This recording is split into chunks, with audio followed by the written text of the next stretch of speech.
E aí, pessoal, beleza? Estamos em mais um Acorda Brasil. Eu estava assistindo ontem ao Morning Show da Jovem Pan e mais uma vez eu fiquei de queixo caído com a confusão entre o Edgar e o Caio Coppola. O Edgar, como sempre, não deixa o Caio Coppola terminar o seu raciocínio, diz que ele quer manipular, quando na verdade quem faz isso é o Edgar. O tempo todo interrompe o que o Caio quer colocar. Engraçado que ele não interrompe nenhum dos outros. Eu não vi ainda, me corrija aí nos comentários se eu estiver errado, mas eu não vi o Edgar interrompendo o Fefito, interrompendo a Paula, interrompendo ninguém. Ele deixa todo mundo falar. Na hora que o Caio começa a falar, ele já começa a cortar. É realmente interessante. A conversa ontem era sobre uma declaração do presidente Bolsonaro com relação ao desaparecimento do pai do presidente da OAB de São Paulo.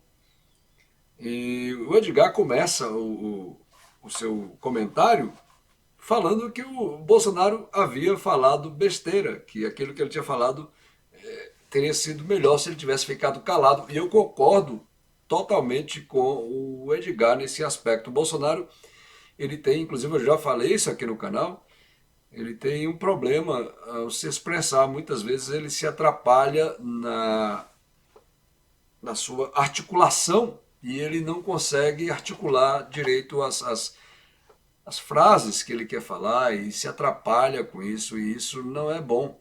Muitas vezes ele fala coisas que realmente seria melhor ele evitar falar esse tipo de coisa. A questão é complicada. Tem esse lado, realmente o Bolsonaro falou uma bobagem, e tem também o outro lado da questão, que era o desaparecimento. E segundo o que foi falado no programa ontem, o pai do presidente da OAB foi assassinado pelo governo quando estava preso, havia sido preso em 1974. Ele era um ativista político da esquerda, e aí ele foi preso e desapareceu. E eu não estou aqui de jeito nenhum querendo dizer que isso está correto. Não, ele deveria ser preso se tivesse cometido algum tipo de crime e teria que ser julgado por um tribunal e aí aplicada a pena devida. O Brasil não tinha pena de morte, então não era para esse sujeito, esse rapaz, ter sido assassinado como foi. Porém, existe um outro lado, é uma questão muito complexa. Essa turma da esquerda estava querendo implantar no Brasil uma ditadura comunista nos moldes da União Soviética. Se eles tivessem triunfado, o Brasil hoje estaria na maior merda. Essa é a verdade. E eles não eram nenhum santinho, nenhum deles. Dilma era terrorista, todos eles eram terroristas. E eles também assassinaram pessoas do lado do governo, do lado da direita brasileira. E nisso ninguém fala nada, porque uma das coisas que inclusive o Fefito falando era que, ah, meu Deus, as famílias, a família que até hoje está procurando, as famílias. E eu quero perguntar uma coisa, e as famílias dos que foram assassinados pelos terroristas? Nós temos aqui, por exemplo, o Mário, deixa eu mostrar meu desktop para vocês, o Mário Cosel Filho, que era um soldado que foi morto na madrugada do dia 26 de junho de 1968, ele foi morto através de uma explosão de uma bomba que terroristas queriam jogar num quartel. Esse dispositivo estava dentro de um carro, eles vinham em velocidade, aí os soldados começaram a atirar, eles bateram no muro do quartel e o soldado Mário Cosel Filho foi lá para ver se tinha alguém se machucado no carro, numa inocência. Quando ele chegou lá, a bomba explodiu e ele morreu, e outros militares foram feridos num raio de 300 metros ao redor daquele carro.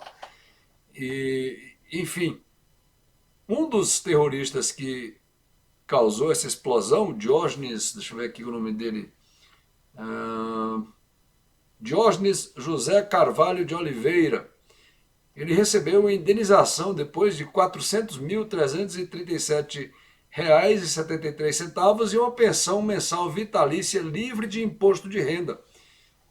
Foi isso que aconteceu com ele. E ninguém, absolutamente ninguém, se indignou por causa da família enlutada do soldado Mário Cosel Filho. Quer dizer, quando é a família de um terrorista, tem-se o direito de ficar de mimimi, mas a família de um soldado não tem direito. Esse é o grande problema desse pessoal da esquerda. Eles, sei lá, bicho, é um negócio de louco. É um negócio de louco. Agora, o interessante disso tudo, que não foi falado também nesse comentário de ontem, do programa Morning Show, é que o Brasil teve uma anistia ampla, geral e restrita. Então isso significa o seguinte, que os crimes que foram cometidos por ambos os lados erraram, os dois lados tiveram excessos, com certeza sim, e os crimes que foram cometidos pelos dois lados foram anistiados. Isso quer dizer o seguinte, que eles foram cancelados, foram esquecidos e começa-se vida nova a partir daí. Só que o que acontece é que o pessoal da esquerda quer sempre voltar a futricar nessa questão, voltar a mexer nessa chaga. É uma chaga que aconteceu no Brasil, mas eu repito, se não tivesse sido assim, se não tivesse havido combate duro contra esse pessoal, eles não queriam democracia coisa nenhuma. Eles queriam implantar uma ditadura, como eu já falei. Uma ditadura nos moldes comunistas. E a gente já viu, inclusive recentemente, que o que acontece, na verdade, com esse pessoal da esquerda é que eles enricam e eles, junto com a liderança, a cúpula, eles têm um grupo de empresários, um grupo de pessoas que já são ricas, poderosas e que pegam carona com eles nessa maracutaia. Vê aí a OAS, a Odebrecht, aquele Eike Batista, aqueles irmãos Wesley e Joesley Batista do frigorífico JBS, que enriqueceram às custas de dinheiro público, sem falar em órgãos de imprensa como a Globo, que faturou como nunca nos governos petistas. Quer dizer, é um negócio de louco, bicho. Os caras, na verdade, eles querem dar uma migalha, e foi isso que aconteceu no Brasil, uma migalha para a população e ficar com o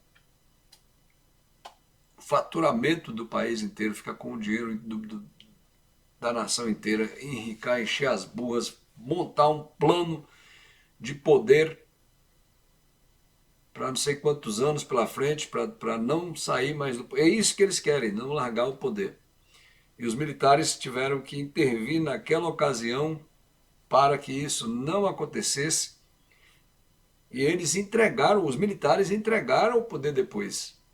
Saíram do governo, saíram do poder e o Brasil hoje vive uma democracia porque lá atrás, em 1964, os militares não deixaram que uma ditadura se instalasse no país. Coloca aí nos comentários o que você acha sobre isso e a gente vai ficando por aqui no programa de hoje. Tá bom, gente? Beijo a todos. Ah, esqueci de falar. Se inscreve nesse canal, compartilha, dá joinha, passa para frente esse material, participa dessa discussão. A gente se vê. Nem coloquei minhas redes sociais, está aí minhas redes sociais aparecendo. Você pode mandar crítica, pergunta, sugestão, comentário, o que você quiser e a gente vai fazendo aqui a pauta dessa bagaça de acordo com o que você sugerir. Tá bom, gente? Tchau. Até o próximo Acorda Brasil. você gostou, não esqueça, dê seu joinha.